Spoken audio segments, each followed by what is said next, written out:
Good morning, everybody, and welcome back to the channel. So we're gonna go to our new farms. We're heading south. We're going to the prairies of Madairyville and Francisville, Indiana. So we got 231 acres that we're gonna plant soybeans down there. Got my tool truck, got my seed tender. I just put gas in my motor on my seed tender so that I know I'm not gonna run out.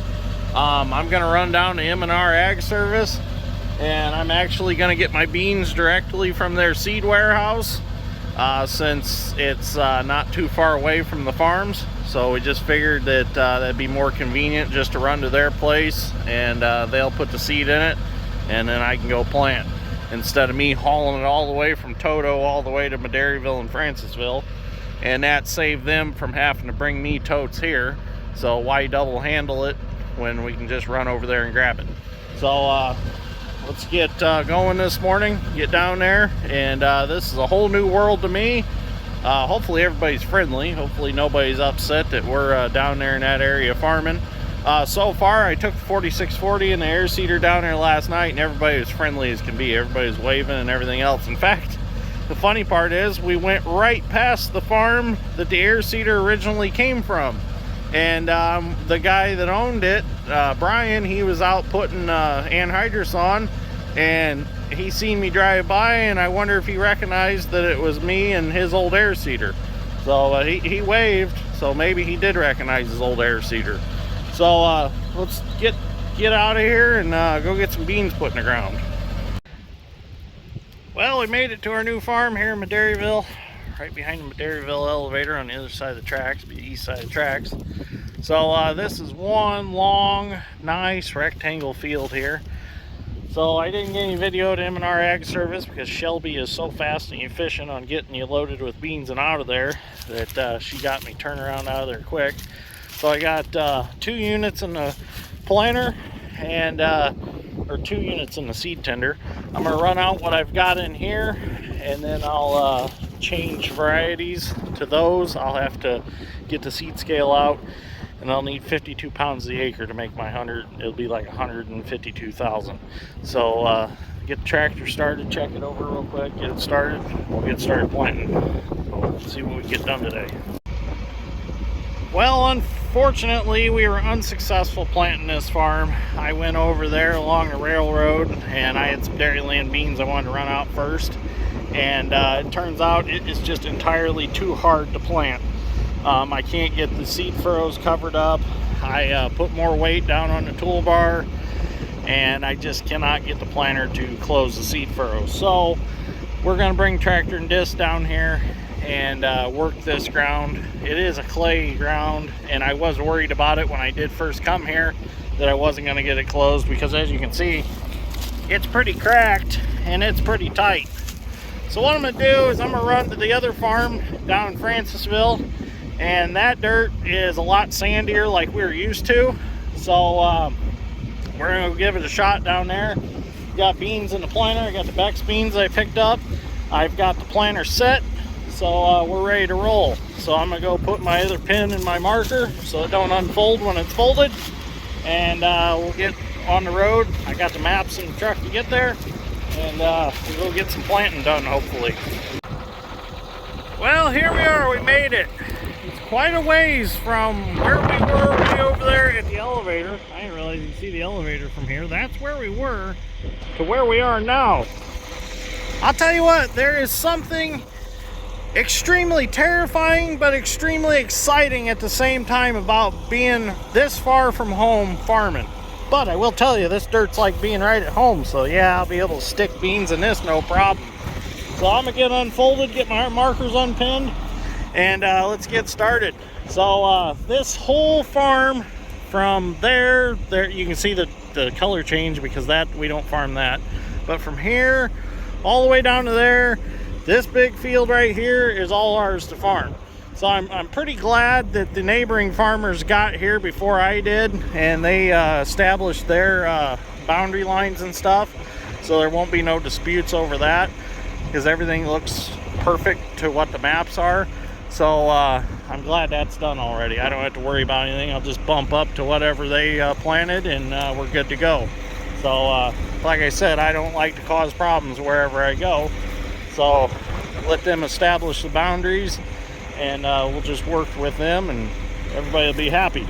So let's get unfolded. Well, I got a good start in this field.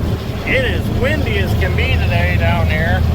I now understand why they call it the Francisville Prairie, because it's windy, and if it's tilled, it's definitely blowing today. It is wide open down here, and that's a lot of reason why they call it the Francisville Prairie. The more you get closer to Francisville, the wider open it gets. I mean, we're kind of on the edge of it here.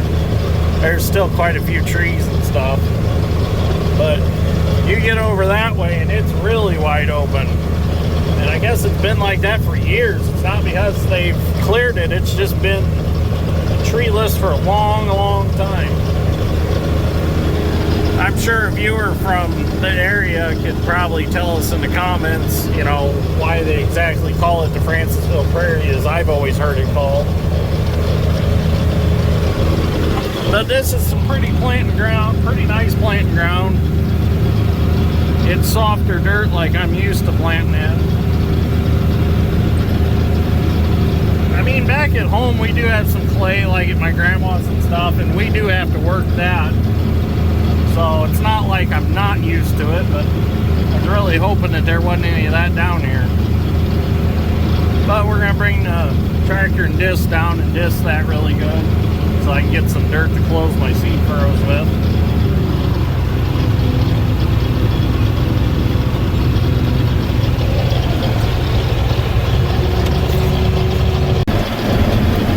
I will say though, there are some very nice people in this area, because everybody waves, everybody smiles at you, and that's a good thing. I was kind of worried about coming down here and being kind of an outsider and, you know, being treated like one, but seems like everybody's really friendly around here. So that's a good thing.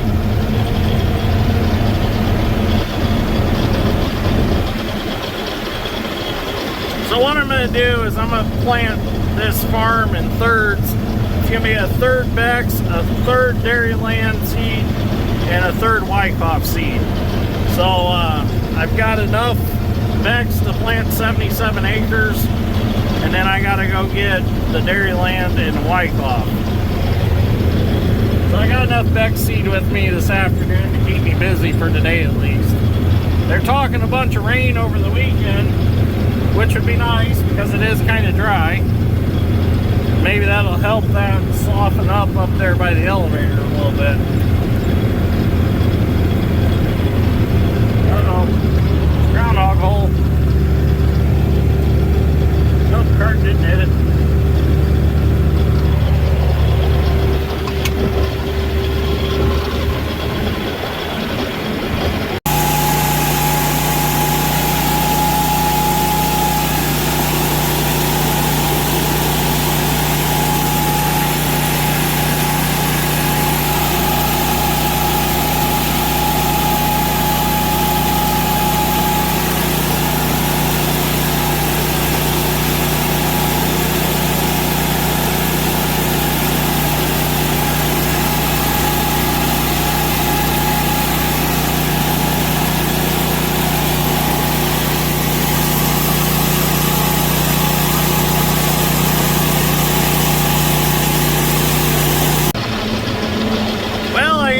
Needed some more beans, so I put the box in that I still had in my seed tender, and I thought, you know what, I'm just gonna run to M&R Ag Service right now and grab me my third box. So I run over there and grab that real quick, give me a chance to cool off, because the air's not working real good in my tractor today and it's really hot out, so it's kind of cooking me in here. But I sure am glad with all this dust and wind and stuff flying around that I have a cab. That's one benefit to having a cab, even if you don't have AC. At least it's protection and you're not getting sandblasted constantly. So thank you Sarah and Mick and Roger and Shelby for making it a quick turnaround to get beans and get back to the field. It's definitely great working with M&R Ag Service. If you need any Bex products, cover crop, hay seed, corn, soybeans, anything, go see Sarah and Roger and Mick and Shelby. They will hook you up with whatever you need, and they will get it to you when you need it, and no questions asked. It's there as soon as you need it. So thank you very much for giving us the great service. So we're going to get back to plant and get this finished up. We're going to head across the road, get those fields, and then that'll probably be it for today. So let's see what we can get done yet. Okay, so this field's all done. That one was number 3, which was 44.23 acres. So now I'm going to go hit number 5, which is 22.64 acres. I hit that one, and I think I'm going to go over and hit number 22 yet today. We'll see if we can get that done. Number 5 should be easy to get done, but number 2, that might be questionable. Hopefully we got enough seed, so we'll see what happens. So number 5 is right over there. I don't even have to fold up. I can just sneak through there down the road and we'll get her planted. Well, we're half done with this field. Doesn't look like we're half done, but if you count the 3 passes all the way around for the inrows, we are half done. The guy that planted this before, he liked his 90-foot inrows too, so I put 90 foot on it also. I know Dad don't like 90-foot inrows, but I sure do. So like I said before in the videos, the reason I do 90 foot is because this tractor with hydraulic front wheel assist, it don't turn as tight as the mechanical front wheel assist or just a 2-wheel drive. So with the 90 foot inrows, I can really turn fairly easy without having to cramp it around with the brakes. So it just makes things a lot nicer. That bearing's out in that marker blade, but we're going to keep going full send. I don't feel like rebuilding it right now. I don't have the bearings for it. So as long as she stays on, we're going to run it like that. So I guess there's quite a bit of rain in the forecast, so I want to stay moving. I'm not going to let marker blade bearing stop me. So I did have a viewer that wanted me to point out what the chrome hood ornament's actually for on the hoods of these tractors. That's actually to follow your marker track or to line up with something straight. It's not just for looks. It's an actual pointer for the center of the tractor. You know, using markers is starting to be a thing of the past. You know, a lot of guys are running auto steer and they're not really using markers anymore. And in fact, you can order planters nowadays with no markers at all on them. I've had friends that have ordered planters and taken the markers off, but then they have to put a weight kit on the ends of the wings to weight them back down because they remove so much weight by taking the markers off that it caused problems in the no-till ground. So that's not just for looks. It actually serves a purpose out there. And if you look, a lot of tractors have those, of all brands of tractors, not just John Deere have them. But as you can see with them bearings out of my marker, it's not holding the blade quite right, and it's not making a very good mark. I can see it, but you can barely see it on camera, but I can see it between the corn rows there. So I got to get those bearings fixed one of these days. So I'll probably take that blade off and take it home with me tonight and see if I can get the bearings for it.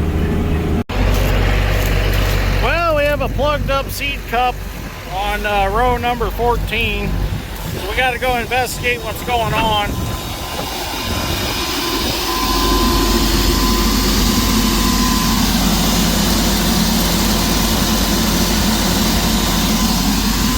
It's plugged up.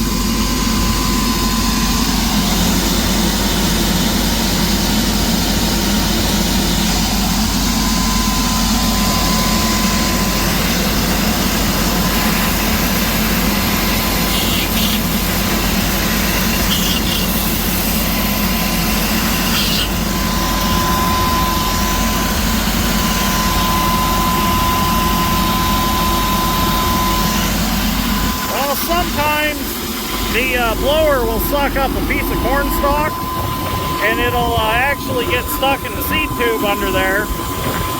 But this time that's not the problem, so I'm going to have to do some investigating and figure out what's going on. Well, it ended up just being a little bitty piece of corn stalk was stuck in there where I couldn't see it. Stuck my finger on there and plugged it up so the air would blow around in the venturi that sucks the seed through. And it popped out, so we're good to go again. Sometimes they just plug up, no rhyme or reason, they just do it. So let's get back at it. Well, here we go again.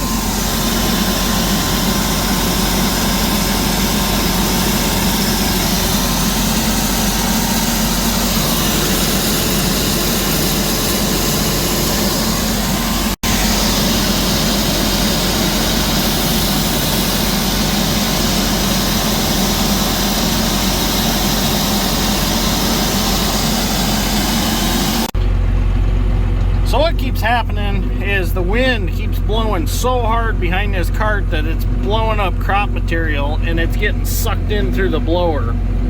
And then it's getting into those venturis and causing the bean issues of them plugging up. So it's just something I'm gonna have to deal with. Hopefully the wind will die down here in a little bit since it is late afternoon. We'll see what happens, but at least it's nothing major when it does happen. Last box of the night going in the planter. So I'm still using the dust in the planter and I'm still liking it. Definitely I can see a difference in keeping my seat sensors cleaner. I don't know if it kind of acts like a sandblasting powder when it blows through, but it definitely keeps them cleaner. So I haven't had to clean an eye since I've started using it. So we'll get the planter filled up and we'll start planting again. But Dad's still been using the dust and it's been working really good for him too. His planter eyes stay cleaner, meters stay well lubricated. It's good stuff. I highly recommend getting you some. And like I said, I'm not paid to push their product. I just think it's a good product. And on a windy day like today, when it gets blown in your face, when you're putting it in the planter, you know that it's safe. It's not like it's talcum powder going in your lungs. And it's not like it's graphite, you know, and graphite getting all over the place, all over your clothes and stuff. So I really like this. It's a good product.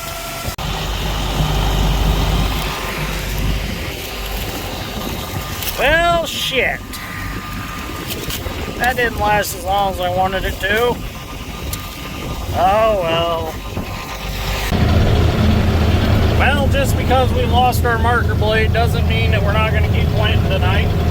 So I'm going to at least get another 20 acres planted. When I'm done for the day, I'll go ahead and I'll take that spindle off, take it back to the shop, and we'll get some bearings put back in it and get the marker blade put back on. So my closing wheel on my outside row on that side, the closing wheel's a little bit bent, so it makes a little more definite mark in the dirt. So that's actually working to my advantage now because that marks the end of the planter, and I just kind of just line that up with the end of the toolbar, and that's acting as my marker now, so that works out real good. And then I can follow the corn rows for the most part, except where they're crooked to where I want to plant straight. So we'll be fine for the rest of the night. I mean, I planted quite a bit with this planter before I even got the markers put on it. So it's no big deal. I've done it before. So I'm going to keep planting. Well, I ran out of beans, but it's a good stopping point. I go grab my truck, pull up here, get some tools, get that taken off, and head over to the elevator field there in Madairyville, pick up Dave. He's been discing with the 8650, and got a bearing lock up on the disc.